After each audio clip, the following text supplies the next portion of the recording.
Welcome back now to our top story and President Obama's new economic push in his State of the Union address tonight. The White House says the speech is all about economic fairness, but the latest Gallup poll shows us why the president may be overlooking the most important issue to voters. According to Gallup, only 2% of voters care about the gap between the rich and the poor. Look at that. 52%, on the other hand, say jobs, the deficit, and economic decline are their main concern. Joining me now to discuss it, Leslie Marshall, a syndicated radio talk show host and a Fox News contributor, and Jason Lewis, columnist for the Star Tribune and author of Power Divided is Power Checked. Okay, panel, so this is interesting because this is a message we've heard repeatedly from the Occupy protesters to the White House, Leslie. They have been talking about wealth inequality, income inequality, and yet the latest Gallup poll shows only 2% of those surveyed thought this was an issue at all, and now the president's going to devote the State of the Union to that as a main theme. Is he making a misstep? No, although it's a main theme, it's not the only thing he's talking about. He's going to talk about job creation through renewable energy. That would be clean, green jobs. He's also going to talk about job growth if we have tax reform. What he needs to present to the American people, the majority of those 52% that say jobs are their concern, and the majority of voters are the middle class, are the working class. He, as the president, not only for the past 4 years, but hoping for himself, and we Democrats for the next 4, is basically saying, this is where we're at. This is where I've taken you thus far. Well, this is where we want to go. The other guys, the other guys. What's news is this focus. I mean, this is not a throwaway. This focus on economic fairness. Everything they put out has said this is going to be a main theme. This is a main theme of tonight's address, according to those who are helping him craft it. And they talk about how it's going to be a populist cry for economic fairness. What does that mean, Jason? I mean, obviously he's going to talk about jobs and so on, but the economic fairness, what does it mean? And is it a misstep when only 2% of the American public thinks it's an issue, apparently?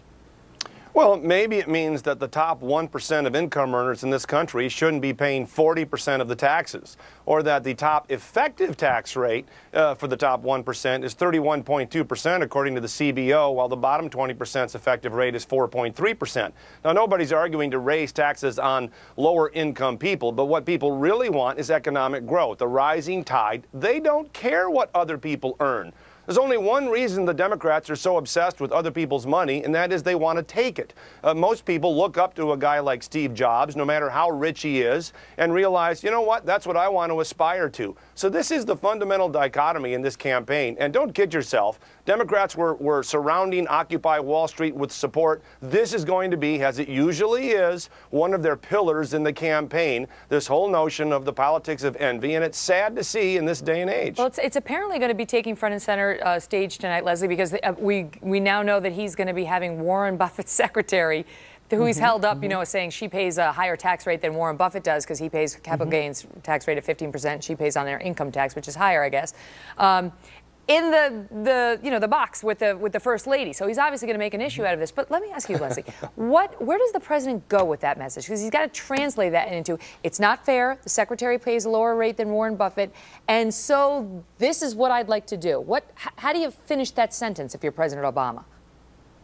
When you are running for re-election, and the two top guys right now, Mitt Romney, who pays approximately 15% in taxes, which is below what a lot of Americans pay, like the Warren Buffett and his secretary example. And when you have Newt Gingrich, who benefited personally, financially, almost $2 million from Freddie Mac, when so many Americans lost their homes as a result of that very entity, the bottom line is the American people need to say, look, I want to stick with this guy, albeit slow, that we have economic growth and the unemployment rate is going down, or do I want to vote for the other guys who, on the backs of job loss, job sent and outsourced overseas, had personal growth, and with the Bush tax credit still did not create jobs and still did not stimulate the economy? He needs to point that out again and again. Leslie, Go ahead, Jason.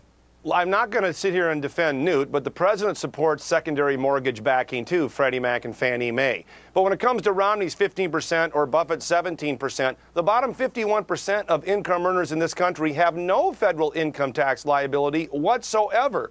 And Warren Buffett deliberately rearranged his salary to keep it at around $100,000, so that would be his taxable income, and take the rest in capital gains. Now, if he's so concerned about paying more in revenue, why did he rearrange his particular income so most of it would be in dividends and capital gains?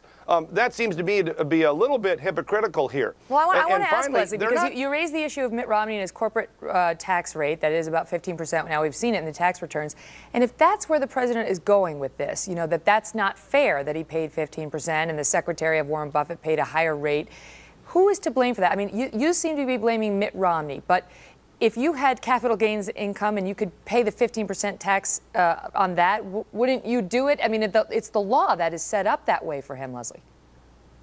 Yeah, but Megan, this isn't about blaming the person. Because, no, I'm not blaming Mitt Romney. Mitt Romney did what he did. By the way, Newt Gingrich wants to eliminate capital gains. Mitt Romney would have 0%. The bottom line is that Americans, left and right, want tax reform.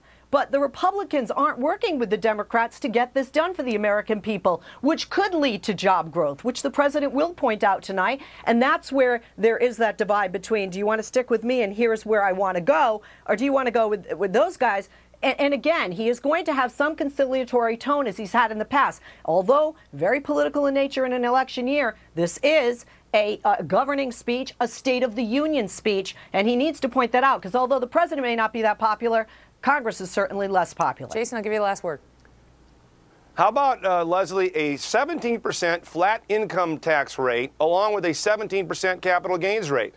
So there is no Buffett exception, right across the board for everybody. You know, you won't sign on to that. The president won't sign on to that. What they really want is to try to soak the wealthy, those who are very successful. And in America, you shouldn't have to apologize for your success nor be punished for it. You know what? You leave it at a good point, because that picks up. You've just teased our 2:30 segment beautifully. We talked with our panel before the show about exactly that point. I do what I can. His new message Megan, about not apologizing for his wealth. If you want to see that discussion continued, stay tuned right here, about 40 minutes away. Panel, thank you both so much. Leslie, Jason, see you soon. You bet. Thanks.